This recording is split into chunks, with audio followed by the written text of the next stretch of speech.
Welcome to the TechArena, featuring authentic discussions between tech's leading innovators and our host, Allyson Klein. Now, let's step into the arena. Welcome to the TechArena. My name's Allyson Klein, and today I am really delighted to be joined by Roy Chua, principal and founder of Avidthink. Welcome to the program, Roy. Hey, Allyson, good to be here and good to see you. I guess the post-MWC craziness. Yeah, we just came back and survived another year of MWC. And, I know that you were reporting from MWC and as was I. I really wanted to have a chat with you because I love your insights about the network. What was your biggest takeaway in terms of the network arena and what you saw in Barcelona in terms of the vibrancy of the communications industry? Yeah, I think the fact that we had 101,000 people show up, which was more than the 95,000 that GSMA expected, I think that in itself, tells us that there is still a lot of activity around telco. And, despite all the challenges that telcos face around the world, that the reality is people still do care. Mm-hmm. There's still a lot of investments. And that I think there is an ongoing move to try to modernize the telecoms industry. So I would say there are a couple of things that sort of hit me. One, on the telco side, I don't think anyone could have avoided it. There was AI, ML, Gen AI everywhere. So let's get that out of the way. That was one. The second is this notion of telcos wanting to monetize network and modernize the network with respect to APIs. And so I think we're seeing a lot of API action on the telco side, both for programmability, for better integration with applications, and also a hope and the promise of monetization, which they've been seeking around 5G Sure. networks. So I think that was the other element that we saw around telco. And then the third element that we were seeing is the fact that communications is a lot more diverse. So we saw a lot more of integration with satellite, or what they call NTNs, non-terrestrial networks, and the combination of NTNs for either direct connection to consumer and business phones, or the combination of multi-network or multi-path to different devices and provide coverage in rural areas and other places where you might not easily run fiber. So saw a good amount of that. And then I think the other element that's promising is private wireless or private 5G for industrial applications, for other, rural applications, for more creative deployments in educational institutions, and so on and so forth.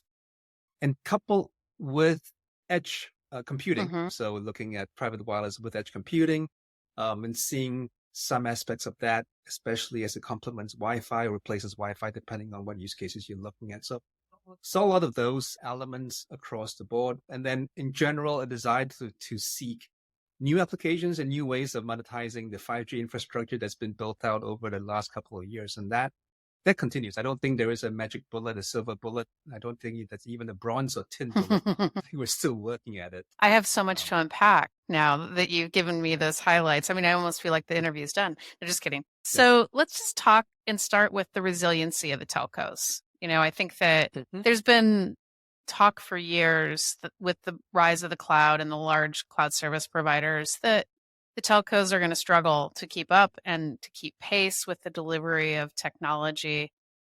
Yet the MWC was a vibrant conference with tons of discussion about deployments and new opportunities.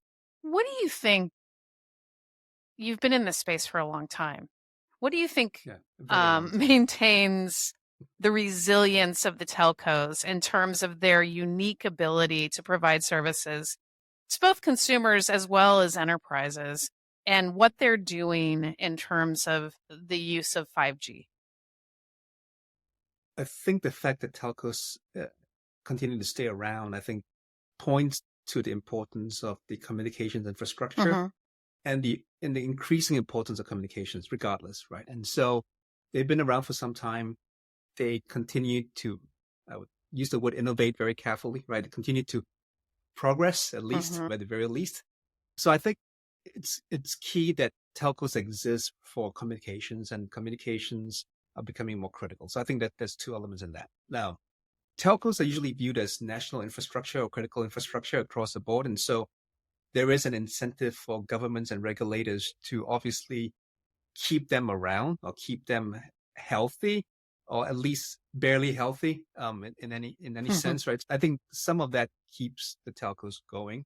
But the reality is that not all telcos, but many telcos still continue to innovate. They continue to modernize.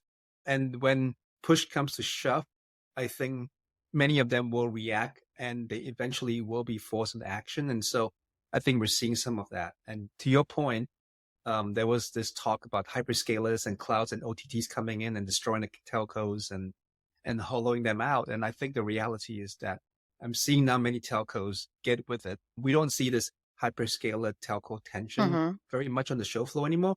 In fact, we see more collaboration. So we see the telcos, by and large, all embracing some form of hyperscaler, some form of hybrid infrastructure, right, where the public clouds are part of it, multiple public clouds at that, and then building out new services in a more creative way using this hybrid infrastructure. So seeing a lot of that. And one example that I think points to all these things going on is seeing more tier one telcos launching mobile infrastructure, speaking of 5G, on hybrid infrastructure that includes a public cloud component, a private cloud component, disaggregation, CI/CD sort of cloud practices across the board. And I saw that, with TELUS and with NTT. These are tier ones. And I think NTT has 87 million subscribers. So again, it's very sizable tier one that's deploying a modern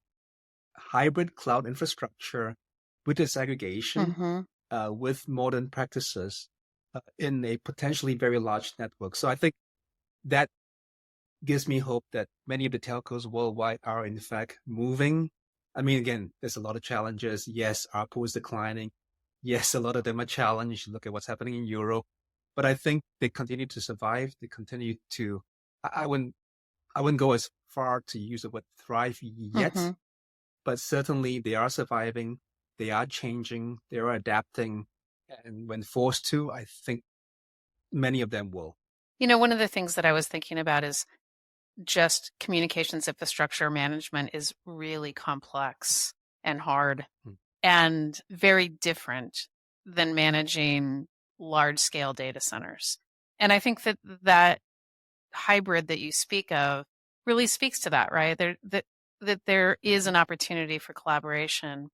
When I look at 5G, one of the things that I wanted to talk to you about is the innovation to embrace the full standard. And, when we talk about 5G, and we've been talking about it for years, some of the things that we've talked about is cloud native networks, network slicing.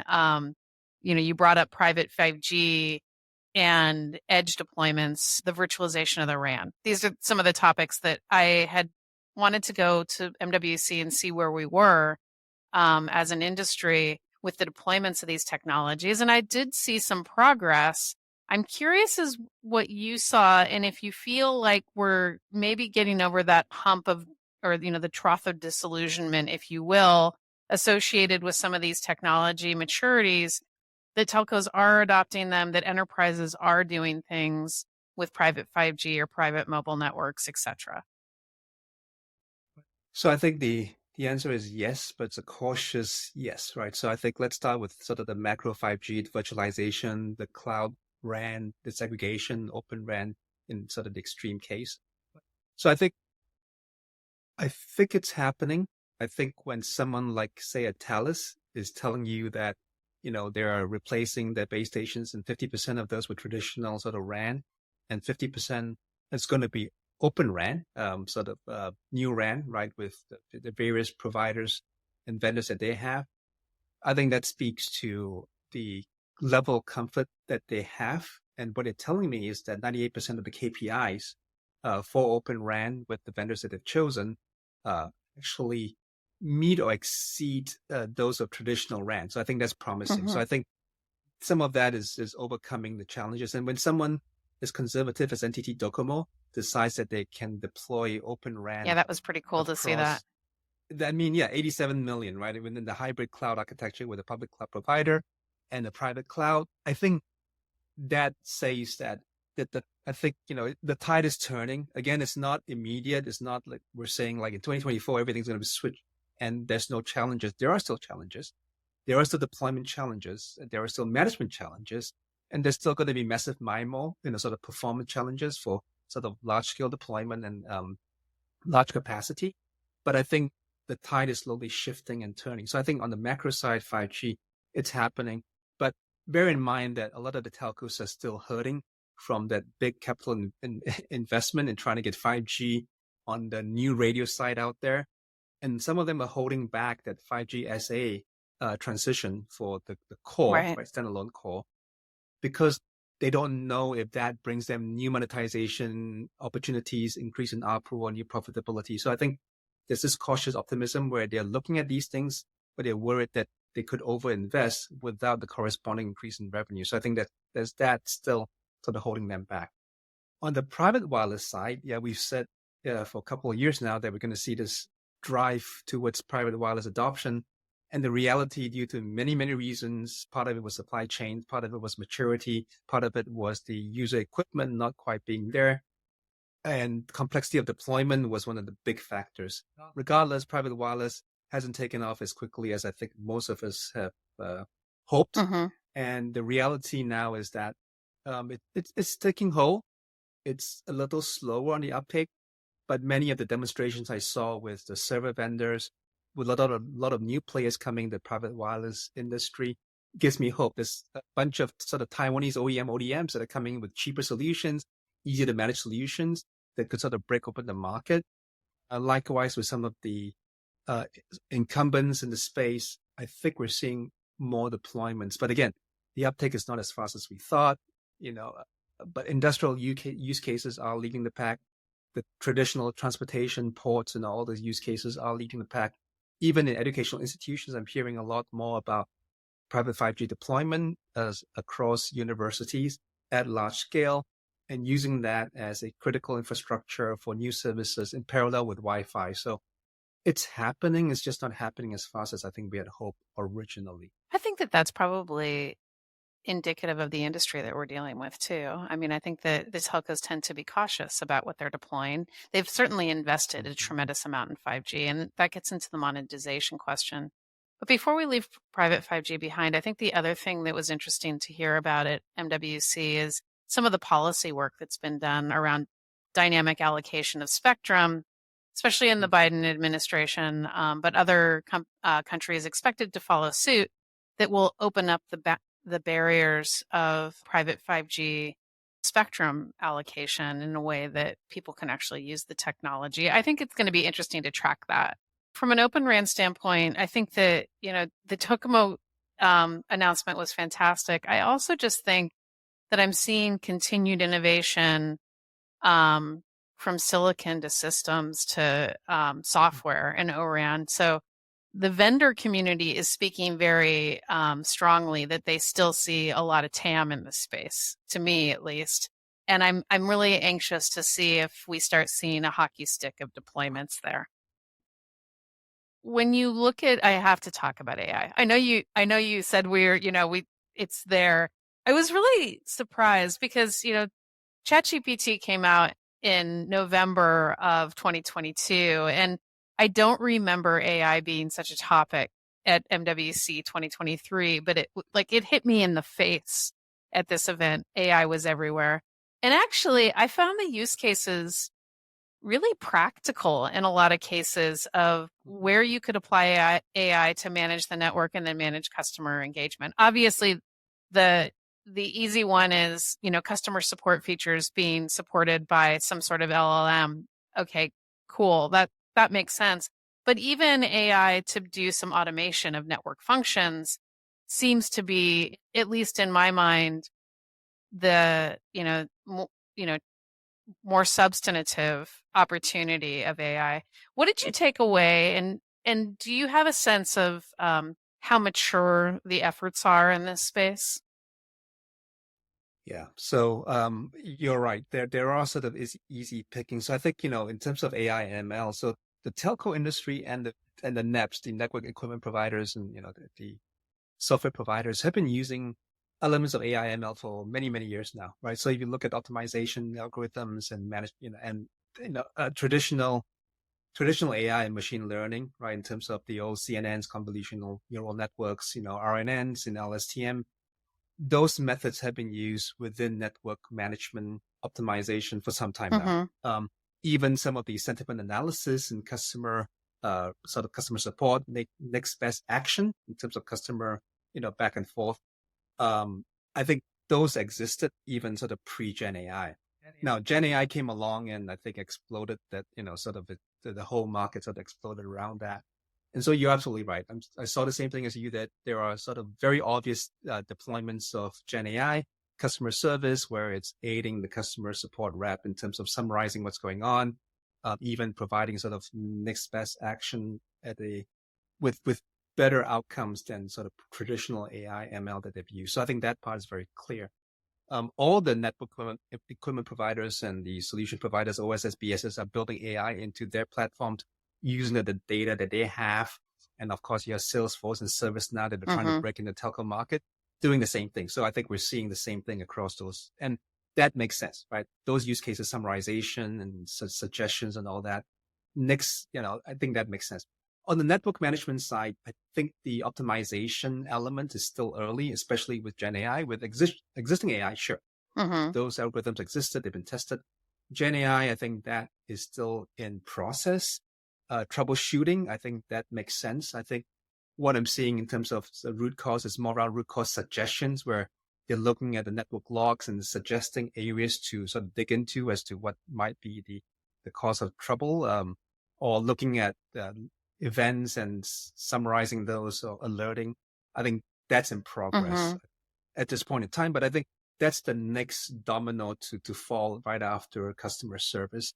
And then the more complex things where intent-based network configuration, network design and planning, I think that needs to come later. And in fact, I was chatting with some of the folks there around how Gen AI could be used for planning. I think the agreement with experts is that I don't think we're comfortable enough to have Gen AI do intent to direct network configuration. I think there's going to be an interim step in between where there's a model-based element where intent generates a model, the model can be verified, and then model to configuration. I think we'll see that, but I think that is going to come a little later. I mean, parallel marketing and sales will keep using Gen AI to generate new offers, generate, your own personalized plan, or right, or the right images to incent me to buy something. I think that parallel track's ongoing as well. But yeah, Gen AI definitely did have a lot of impact. Saw a lot of demos, although at some point they all blurred and looked very similar from vendor to vendor. I mean, you could sort of guess, yes, I'm going to show that and going to show that, and it became sort of a blur after a while. But it was interesting. It was interesting for sure. I think readiness, we got to be careful. What showed me that we still have to be careful around Gen AI was seeing a couple of demos and using Gen AI, and they said, yeah, this is what did they say? It was guardrail. It was like protected, so you can only answer very specific questions. I'm like, really? It sounded like a challenge to me. So I'm like, so I go in there and I break the prompt, right? So change it to do something else. So they said, hey, Roy, it's just a demo. I understand it's just a demo, but what it says to me is that, yes, it's a demo, but whatever framework we're using doesn't have robust guardrails. Right, exactly. If we had a robust guardrail framework, even if it's a demo, if you constrain it, it shouldn't break out of the constraints regardless. So it says to me, we're still in early days, very promising, very enterprising use cases out of the equipment providers and the ISVs and the hyperscalers. But I think we just need to be aware that the whole framework is still early, immature. We got to be careful about where we place it. That's all. That makes a lot of sense. I did walk through a lot of demos where I felt like, okay, your company had a meeting and you knew you needed an LLM demo in your booth. So here we are. And it did feel very repetitive after a while. Yes. But yes, repetitive and sometimes contrived, right? Exactly. So like, really? That's a use case? Well, Mm-hmm. yes. Yeah, but it's going Anyway. to be interesting to put a pin in that one and watch as it matures in the industry for sure, because it will, and it's Agreed. going to go into really interesting spaces. So my next question is an odd one. I always think that MWC has the wacky and wonderful that you find, because there's so many people showing so many things, and you're just like, oh my gosh, this use case is just lights my creativity off. So I'm going to ask you, did you see anything wacky and wonderful at this year's MWC? I didn't get to see much, unfortunately. I mean, the thing is that I always like to walk the booths and Mm-hmm. just to see what the crazy sort of demos are. Um, this year I didn't get to walk the booth very much, Mm-hmm. just all the meetings and everything was going on. There was something weird I saw, but I can't quite remember it. It was, I think, on the last day, and it Mm-hmm. was one of the Chinese manufacturers had it'll come to me, but not off the top of my Okay, head. I I'm thought that going to was give kind of a you a little couple weird, then. but I'll help yes, you out. So one yeah, of them yeah. that I saw was Physia. They're out of Alicante, Mm. Spain, and they're actually Mm-hmm. doing a Gen AI physician assist, Ah, which is not wacky and that's wonderful. not But it. what's wacky and No. wonderful about it is I asked them, are any of you technologists? And they aren't. They're physiotherapists, and they're using Oh. existing off-the-shelf LLMs to Mm. train a model based on their patient data. And I thought that that was interesting because it tells you Mm. the opportunity for innovation across line of business to use these tools without actually knowing how to code and create Mm-hmm. incredible solutions for the marketplace. So that was one interesting one. The second Mm-hmm. was Mm-hmm. one that uh, was about the future of film. I talked to a woman who is, and it has Mm. nothing to do with network. So I'm just going to talk to you about it for a second. Um, Speaking at the event about the future of film, and she has a company called Artefacto, also out of Spain, Mm-hmm. that is doing, Mm-hmm. you know, basically the intersect between AI and the creativity of film. And I thought that was a really interesting Mm. topic. What I think the reason why it stayed with me was because the network examples were all so similar that this one was just like, Yes. okay, now my mind is Yes. going in some interesting spaces. The third one is the standardization of AI as it relates to 6G. And I'm just going to bridge Mm-hmm. into our Mm-hmm. final topic Mm-hmm. with this one, which is Sure. Sure.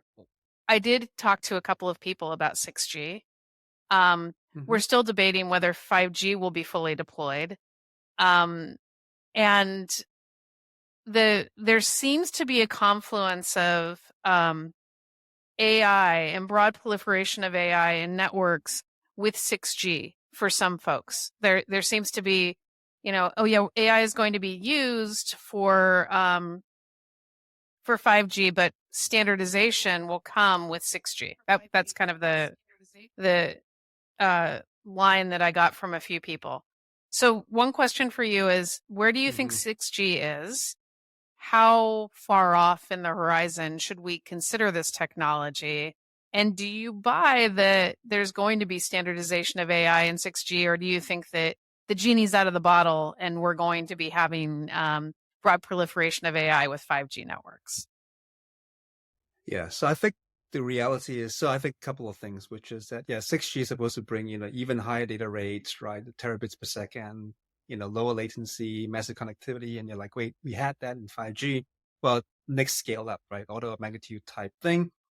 But 6G also has energy efficiency. And you're right. There is talk about using AI in 6G, standardizing, network performance efficiency, intelligent automation, stuff like that. So that's but I think the reality is this, right? Um, every G is sort of iterative. It builds on the previous one, and the learnings that are coming from the previous generations will feed into the next generation. That's the advantage of all the releases, 18, 19, and so on and so forth. Um, I think the reality is that AI will hit 5G Mm-hmm. networking, and AI ML will be deployed and will learn. And whatever it will learn probably will feed into the specifications on the 6G side. I think it's still too early yet to sort of definitively lock things down. And part of that is because AI ML, just because of the amount of investments that we're seeing in the sector, innovations that drive, like, look, it's every week, literally, right? I mean, 2 weeks ago, we heard about large language model Gemini Pro 1.5 from Google with 1 million tokens that you can access. And I just tried it out. I mean, I got access last week, and I was dying to try it out. So over the weekend, when I got home, first thing I did was, whip it up and throw in a context of about 400,000 tokens just to see what it could do. And it was pretty impressive. So I could say that. And then this morning, Claude 3 was announced by Anthropic, right? So given that kind of rapid changes and the fact that open source models are coming in and you got a Grok, team, not the X Grok from Elon Musk, but the Grok with a Q, from the former developers of the TPU, the tensor processing units at Google. If you look at what's happening on the hardware and software side, it's just so rapid, right? It's just so rapid. And I think the reality is that we're going to have to sort all those things out before we can standardize on them, just because the rate of change is that's like a daily, weekly basis. And I don't think we will be able to sort this out. So I don't think it's going to slow down for a little while. And I think there's no way you can standardize any of that. I mean, the reality is we're going to try to catch up with 5G as it stands. And as we learn about the impact intersection between the AI, ML, Gen AI on 5G, that will make its way into the appropriate release definition for 6G. Thank you so much for being on the program and sharing your insights. I always learn stuff when I talk to you, Roy. So thank you. Well, likewise. I am looking forward to hearing more about your reporting from the network edge and beyond. We didn't even really get into the edge at this podcast, but we're out of time. But I know that folks who are listening are going to want to keep following you as well as engaging. Where can they find you? Yeah, so we're in two places. One is avidthink.com, where that's our website. And then the other one is where we publish our multi-vendor reports. That's nextgeninfra.io. So nextgen, J-E-N, infra.io is where we publish our multi-vendor reports with a media partner that we have. So that's where you can find our reports and you can figure out where we live. All right. Well, thanks so much for being on the show today. It was really great to catch up with you. Well, thank you, Allyson. Thanks for the opportunity. Always a pleasure. Thanks for joining the TechArena. Subscribe and engage at our website, thetecharena.net. All content is copyright by the TechArena.